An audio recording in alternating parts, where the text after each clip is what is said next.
Welcome और welcome back to Learn Talkies. आज की क्लास में हम डिस्कस करेंगे part 8 of the Indian constitution. Part 8 start करने से पहले हम इंडियन कॉन्स्टिट्यूशन के पार्ट 7 को समझेंगे। पार्ट 7 इतना इंपॉर्टेंट नहीं है क्योंकि पार्ट 7 को हम कॉन्स्टिट्यूशन से रिमूव कर दिया बाय 7th अमेंडमेंट एक्ट 1956। यानी अब आर्टिकल 238 इंडियन कॉन्स्टिट्यूशन में नहीं है, उसे डिलीट कर दिया गया। डिलीट करने का रीजन क्या था? इंडिपेंडेंस के बाद या फिर जब कॉन्स्टिट्यूशन बनाया जा रहा था उस टाइम पे इंडिया 3 पार्ट्स में डिवाइड था, part A, part B and part C. Part A में वो स्टेट्स आते थे जहां पे गवर्नर या काउंसिल ऑफ मिनिस्टर्स होते थे और जो स्टेट लेजिस्लेचर को आंसरेबल होते थे। पार्ट ए है जो उनमें स्टेट्स आ जाते थे Assam, Bihar, Bombay, Madhya Pradesh, Madras, Odisha, Punjab, united provinces and west Bengals. ये सारे स्टेट्स जो थे वो पार्ट ए में आते थे। पार्ट बी है जो वो था स्टेट्स ऑफ इंडियन यूनियन यानी प्रिंसली स्टेट्स। जितने भी प्रिंसली स्टेट्स थे वो पार्ट बी में आते थे।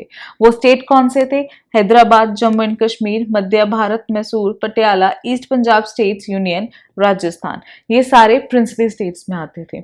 और पार्ट सी वो आते थे जहां पे दोनों चीफ कमिश्नर और प्रिंसली स्टेट्स दोनों इकट्ठे रहते थे और इन्हें गवर्न कौन करता था? चीफ कमिश्नर गवर्न करते थे। और वहां के चीफ कमिश्नर को अपॉइंट करने का काम किसका था? प्रेसिडेंट ऑफ इंडिया का। तो इस तरह इंडिया को 3 पार्ट्स में डिवाइड कर दिया गया था।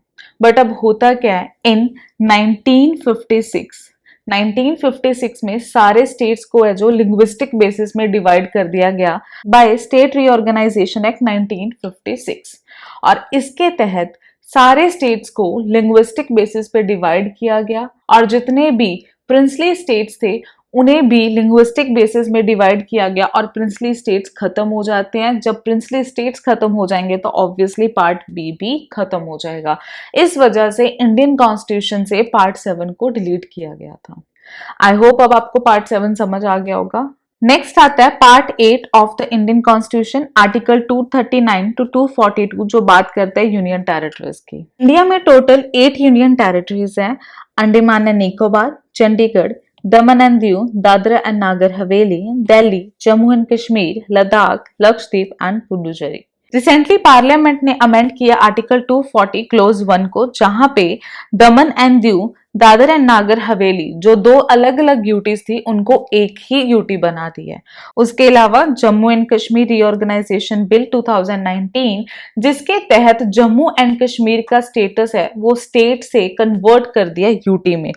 यानी अब हमारे पास 2 यूटीज आ जाते हैं, जम्मू एंड कश्मीर एंड लद्दाख। तो ये था आज का टॉपिक। आई होप यहाँ तक अब आपको समझ आ गया होगा। अगर फिर भी कोई डाउट होता है do let me know in the comment section. मिलते हैं अगली वीडियो में जहां पे हम डिस्कस करेंगे पार्ट 9 ऑफ द कॉन्स्टिट्यूशन जिसमें पंचायत आएगी। आर्टिकल 243 टू 243 तक हम डिस्कस करेंगे। अगर आपको वीडियो पसंद आई है, आपको टॉपिक समझ आया, do like, share and subscribe to the channel.